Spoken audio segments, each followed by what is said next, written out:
అందరికీ నమస్కారం. అమ్మ మాట అమ్మాయి బాట ఛానల్కి స్వాగతం. విఘ్నేశ్వరుడు తరువాయి భాగం చెప్పుకుందామా? చివరి వరకు వినండి. లైక్ చేయండి, సబ్స్క్రైబ్ చేసుకోండి, షేర్ చేయండి. మొదలు పెట్టుకుందామా? విఘ్నేశ్వరుడు తరువాయి భాగం. గుహ ద్వారాన్ని మూసి ఉన్న కొండంత రాతిని గులకరాయిలాగా తొండంతో లాగేసి గజరాజు లోపలికి వెళ్ళి కొంతసేపయ్యాక రత్నాల నగలను కట్టలు కట్టలుగా తొండంతో తీసుకొచ్చి సౌదామిని ముందు కుప్పవేసింది.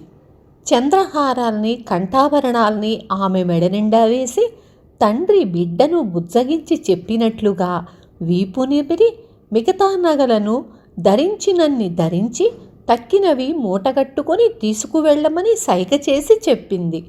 సౌదామిని అలాగే చేశాక ఏనుగు ఆమెను అరణ్యం దాటించి కళ్యాణీనగర సమీపాన విడిచి అరణ్యంలోకి వెళ్ళిపోయింది.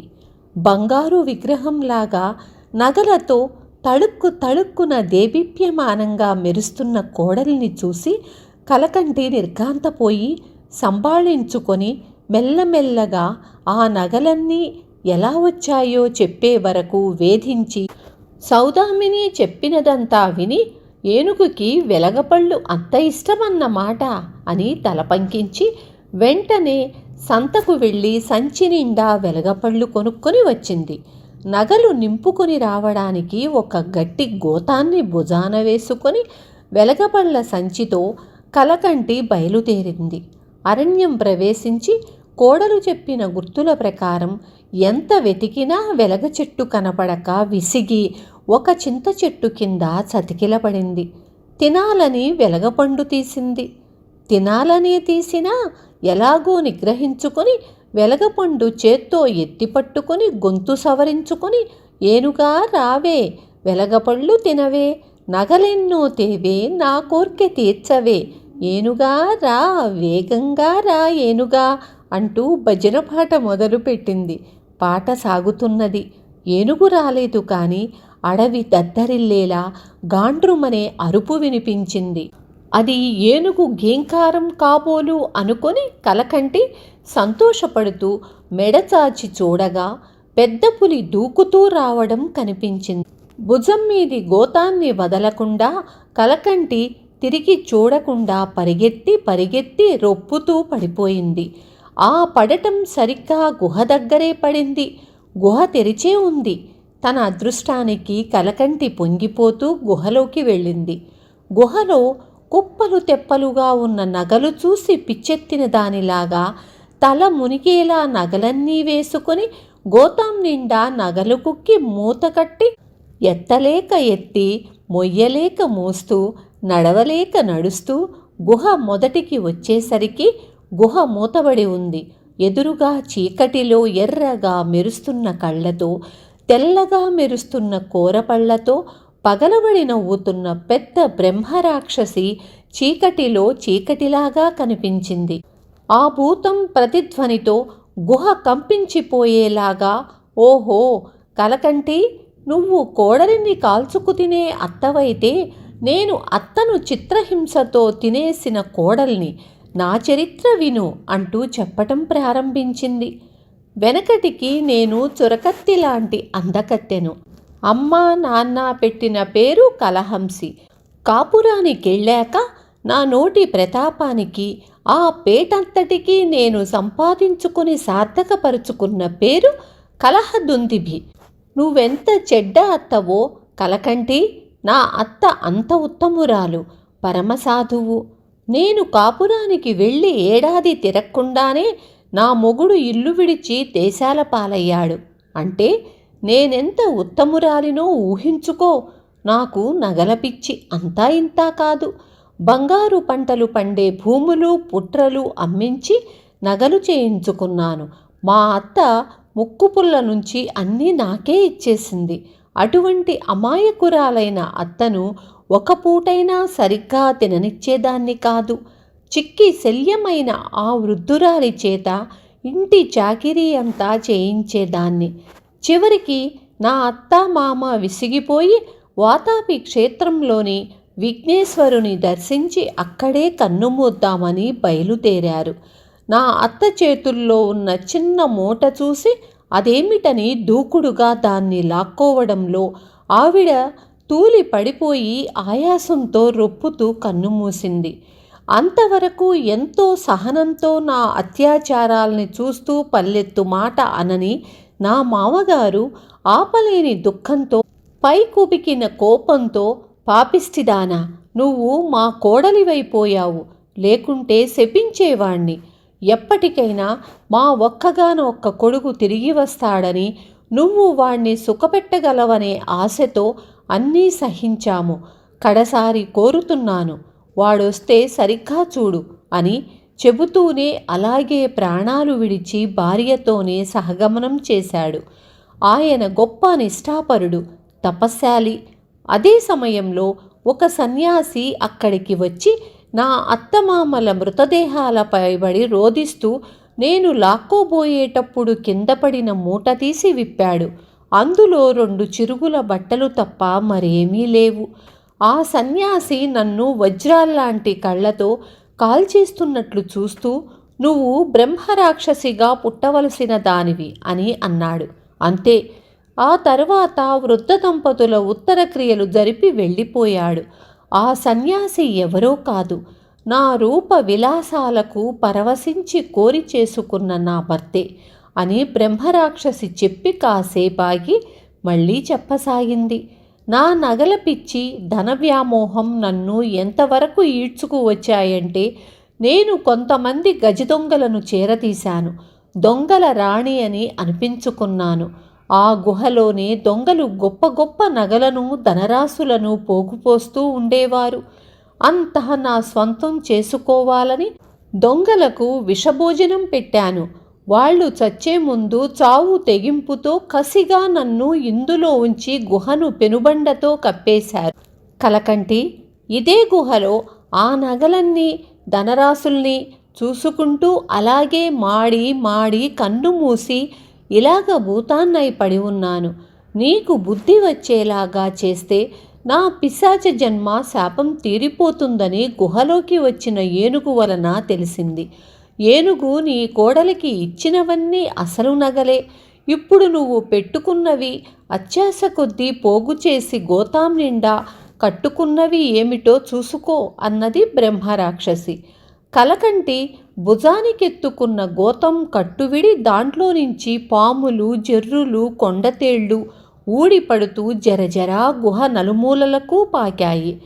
ఒంటి మీద పాములు, తేళ్లు పాకుతూ ఉంటే బెంబేలు పడిపోతున్న కలకంటిని చూసి గుహ మారుమ్రోగుతుండగా బ్రహ్మరాక్షసి వికవిక నవ్వుతూ, నువ్వు కోడలిని కాల్చుకు తినే కలకంటివి, నేను అత్తమామల ఉసురు పోసుకున్న కలహ దొందుదివిని.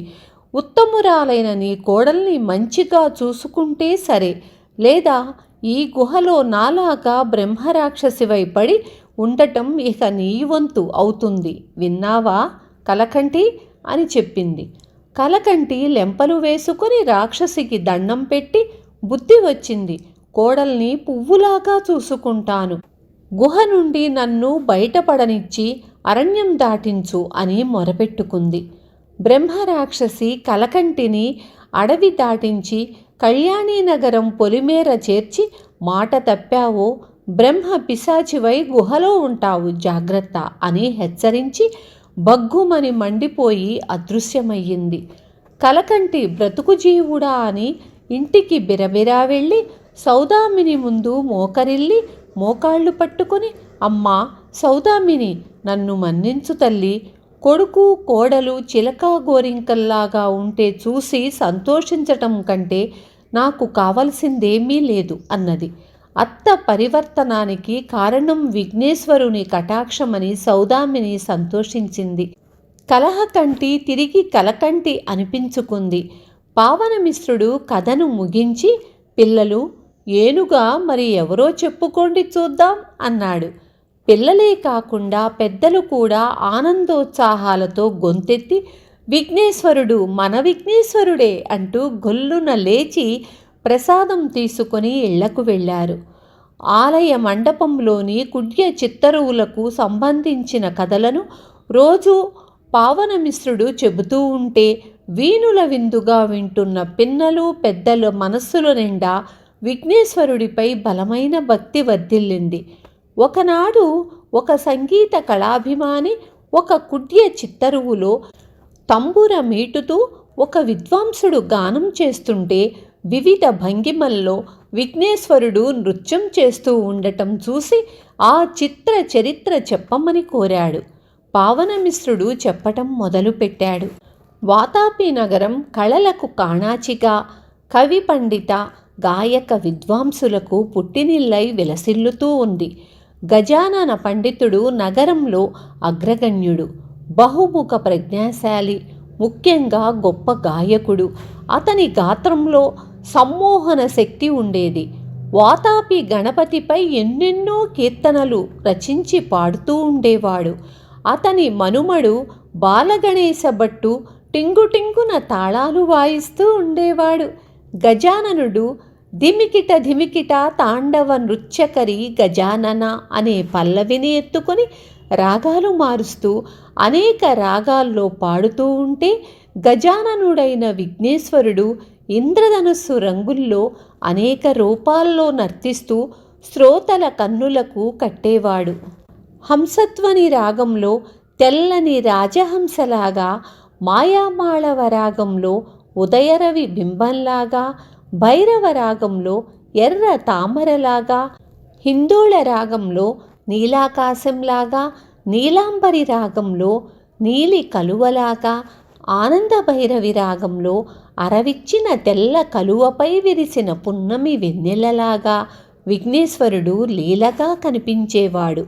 గజానన పండితుడికి సత్కారాల మీద, సన్మానాల మీద కాంక్ష ఏ కోశానా లేకపోయినా అత్యున్నత సత్కారమైన బంగారు గణేశ ప్రతిమ అతనికే ప్రతి సంవత్సరము వస్తూ ఉండేది. ఆ ప్రతిమలతో అతని ఇల్లు నిండిపోయింది. దేశాంతరంగా చాలామంది మహామహ విద్వాంసులకే గజాననుడంటే ఎనలేని గౌరవము, గురుభావము ఉంటున్నా వాతాపి నగరంలో కొంతమందికి అతనిపై అసూయ బాగా పెరిగింది. వారందరికీ నాయకుడు సర్వకేసరి. సర్వకేసరి ఎప్పుడూ విద్వత్తు చూపడానికి గొప్ప తాపత్రయపడేవాడు. అతను గళం విప్పితే సింహగర్జనలు వెలువడేవి. మద్దెలు వాయించేవాడిని ముప్పతిప్పలు పెడుతూ వీరవిహారం చేస్తున్నట్లు పాడేవాడు. గజానన పండితుడికి అటువంటి విద్వత్తు ప్రదర్శించుకోవాలనే యావ లేకపోవడమే కాకుండా విఘ్నేశ్వరుడిపై భక్తితో తన్మయావస్థలో పడి తాళం తప్పుతూ మరొకప్పుడు పాడుతూ పాడుతూ పాడుతూ మోగబోతూ ఉండేవాడు. అటువంటి సందర్భాలను సర్వకేసరి ప్రభృతులు గజాననుడికి శాస్త్ర పాండిత్యం లేదని, కేవలము అతనిది మనోధర్మ గానమని, గాలిపాట అని హేళన ప్రచారం చేస్తూ అక్కస్సు తీర్చుకుంటూ ఉండేవారు. గజాననుడికి ఎవరేమన్నా ఏమనుకుంటున్నా ఆ ధ్యాసే ఉండేది కాదు. మనసులోని విఘ్నేశ్వరుడితో ఏకాంతంలో మంతనాలాడుకుంటున్నట్లు పాడేవాడు. అందులో ఏదో అనిర్వచనీయమైన శక్తి వింటున్న వారిని మైమరిపించి దివ్యలోకాల్లోని ఆనంద సాగరాల్లో ముంచి తేల్చేది. ఏ విధంగానైనా ఆ సంవత్సరం స్వర్ణ గణేశ విగ్రహం గజానన పండితుడి ఇల్లు చేరకుండా చెయ్యడానికి సర్వకేసరి బాగా ఆలోచించి ఒక గొప్ప పథకం వేశాడు. విన్నారు కదా? రేపు తరువాయి భాగం చెప్పుకుందాము.